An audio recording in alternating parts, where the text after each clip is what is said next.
Hello, my name is Barbara. I am Behavior Tech, and today we're going to talk about data collection. So, why the data collection is so important? The data collection is very important because the data collection establish the behavior intervention, establish the skill acquisition problem.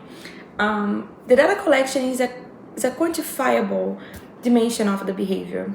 And when we talk about data collection, we need to discuss some observations that we need to do when you are taking the data collection from that determined behavior. The first thing that we need to do is only taking data on observable behaviors. That's the first thing. Another thing that we need to be aware is when we are observing a behavior and we're going to write down about the behavior, we need to understand what is the definition operation of that behavior. In your program, probably the supervisor will write this down for you. So you need to check and see what the supervisor is trying to measure, what she's trying to understand. You need to be aware of the dimensions of the behavior, what's going to be recorded. It's going to be a continuous recording, a discontinuous recording. So for example, I want to explain to you guys how we would take the data from this client. I'm going to name him Sam. And we are observing the behavior that Sam needs to point to his name in a field of 3. You know what you need to do. You need to check if he's going to be pointing to his name in a field of 3 names. So his name is Sam. He will have a picture with Sam, Danny, and John. He needs to point to Sam. That's all you need to know. So you can take data. What would be something that is not a good example of operational definition of the behavior? Would it be the same example? So my client's name is Sam, and Sam needs to identify his name in a field of 3. How he's gonna be identifying his name? Is he needs to point, or he's gonna hold the paper? He needs to give the paper to you. He needs to read the paper loud.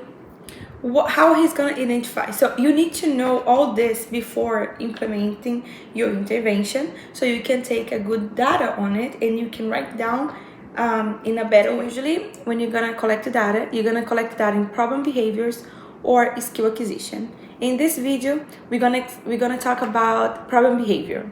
Just want to remind that the RBT is the most fundamental person who needs to be taking the data.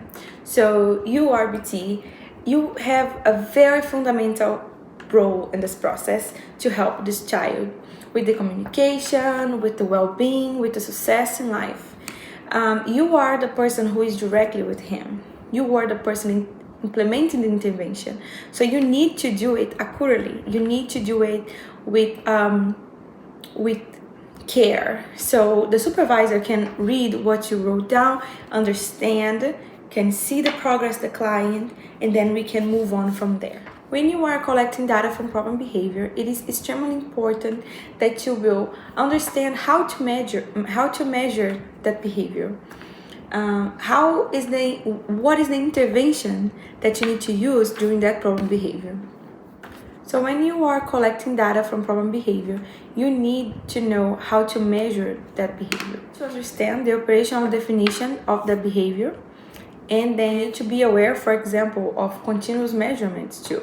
So for example, we need to take data on what happened before, we need to take data on the behavior, we need to talk about what happened after the behavior occurred, we need to take data of all the events that happened during that behavior. I'm going to give you another example. So can be a noise that is in the house, or if the client is too hungry, he didn't sleep at night, there is a fight inside the house, there is a lot people walk in and out in the house. Where is the behavior occurring in that place? What is the place? So I will give you another example. We're going to use the same guy, Sam, and his problem behavior is hitting, screaming, crying, or biting for 10 seconds at any time of the day. Okay, this is the operation definition of the behavior. What would be considered his tantrum? So the client engaged in some of this, and then what you're gonna write down, how to take notes from the situation. right? So you could say, the client and the RBT was working on puzzles in the living room when the client's brother walked inside the house running towards the kitchen. The client stand up and turn his body towards the kitchen, and the technician blocked him and prompted him to sit down and say, first we're gonna finish puzzle, then you can go leave the area. The client then engaged in a tantrum by crying, hitting, and screaming for 20 seconds, and then the technician worked with the client to count with the count body to count into 10, take a big breath, and then after the client calmed down, the technician verbally prompted him to say, I want a break. After the client repeat, I want a break, the technician allowed him to leave the area for about 2 minutes. This is how you write down your notes in this situation. For example, so you wrote down about the antecedents of the behavior, the events that was happening. So what was the event? The events was he was sitting down working with the puzzles, but then his brother walked in, running to the kitchen. So this is all events that happened in that situation, and what was the antecedent of the behavior. So you wrote down the antecedents of the behavior when the technician blocked him to leave the area and told him to sit down and finish the puzzle first. So you wrote down about the antecedents, you wrote down about the behavior, you explained what was the tantrum for that client, and you also explained what happened after the behavior, the client's behavior.